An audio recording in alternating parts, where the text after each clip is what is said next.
Здравствуйте! С вами вновь Лариса Левинская, и сегодня я предлагаю поговорить о красоте ногтей, а именно декоративной косметике, о лаках для ногтей. Я думаю, что вряд ли найдется девушка, которая не пользовалась бы лаком для ногтей. Ногти-то привлекают внимание к нашим ручкам.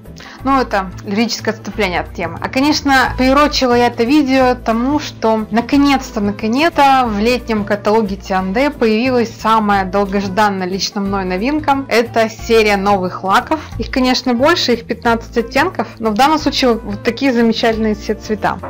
Объемчик довольно приличный, 10 мл. Для начала давайте немного теории. Если, конечно, вы думаете, что лаками для ногтей женщины начали пользоваться где-то с начала века, это не совсем будет правильным, потому что украшать свои ногти женщины, в том числе и мужчины, начали еще в доисторические времена. Считается, что родоначальниками лаков для ногтей был Древний Китай. В Древнем Китае считалось большой привилегией отрастить себе длинные ногти, и зажиточные китаянки отращивали ногти до 25 сантиметров, дабы все видели, что они не занимаются ручным трудом. И также в Древнем Китае зажиточные слои населения украшали свои ногти тончайшими золотыми и серебряными пластинами. Еще Клеопатра красила свои ногти краской на основе натуральной охры. Получался оттенок такой золотистого цвета. Нефертити окрашивала свои ногти в красноватые оттенки. В древнем Вавилоне мужчины также красили ногти, причем в зависимости от сословия, если это были зажиточные слои населения, то знатные дворяне красили ногти в черный цвет, плебеи красили ногти в зеленый цвет. И не дай бог пользовать цвет не своего сословия. В 19 веке все много упростилось, и таких жестких требований уже не существовало по цвету ногтей. Так что на всякие ухищрения шли женщины для того, чтобы выглядеть на все 100, привлекать внимание противоположного пола, радовать себя, украшать этот мир своими чудесными ногтями. Лаки для ногтей максимально приближены к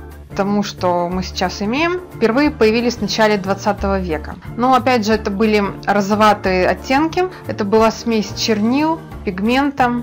Впервые изобрел лак, то есть добавил к существующим лакам красящий пигмент, основатель всемирно известной фирмы Revlon Чарльз Ривсон. Но опять же, эти лаки были очень нестойкие, буквально через 2-3 дня они полностью отшелушивались, цвета были очень ограничены, розовато-красные, не более, и химический состав оставлял желать лучшего, они были довольно небезопасны к ногтевым пластинам. Я не буду подробно останавливаться на том, что основными компонентами лака являются растворители, пигменты, пластификаторы. Хочу поделиться своими впечатлениями. Уже успела протестировать эту новинку, новую серию T&D. В частности, использовала лак номер 7 нежно-розового цвета. Не первый раз уже используем. Заметно отличается по качеству.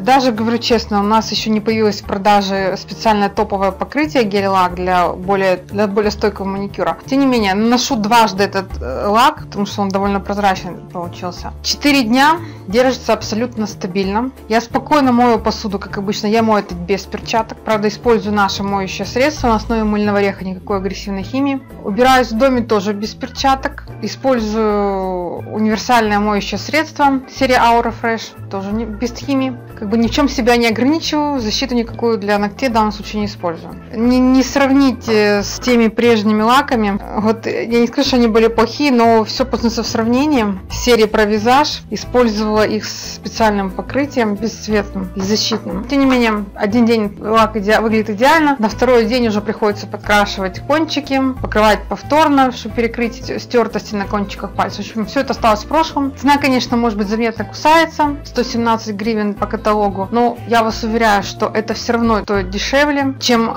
процедура покрытия гель-лаком в салоне на месяц, максимум на 1,5. Этим лаком 10 мл вы пользоваться больше, чем один раз, радовать себя и окружающим. Что касается палитры, 15 замечательных, очень натуральных оттенков, от черного до нежно-розового, подойдут любой девушке. Обратите внимание, что в палитре нет ядовитых цветов электрик, нет зеленого цвета, какого-то неестественного естественного. Очень понравилось, что они очень быстро сохнут. Наносить маникюр именно утром за завтраком. Тем не менее, они успевают высохнуть, не пачкают одежду. Очень легко наносится кисточкой. И выбор удовлетворит вкус самой взыскательной модницы. Поэтому примите мое мнение к сведению. Надеюсь, что оно было для вас полезным. Пользуйтесь замечательными лаками из новой серии компании Тянде. Ставьте лайки, подписывайтесь на канал. С вами была Лариса Левинская. До скорой встречи.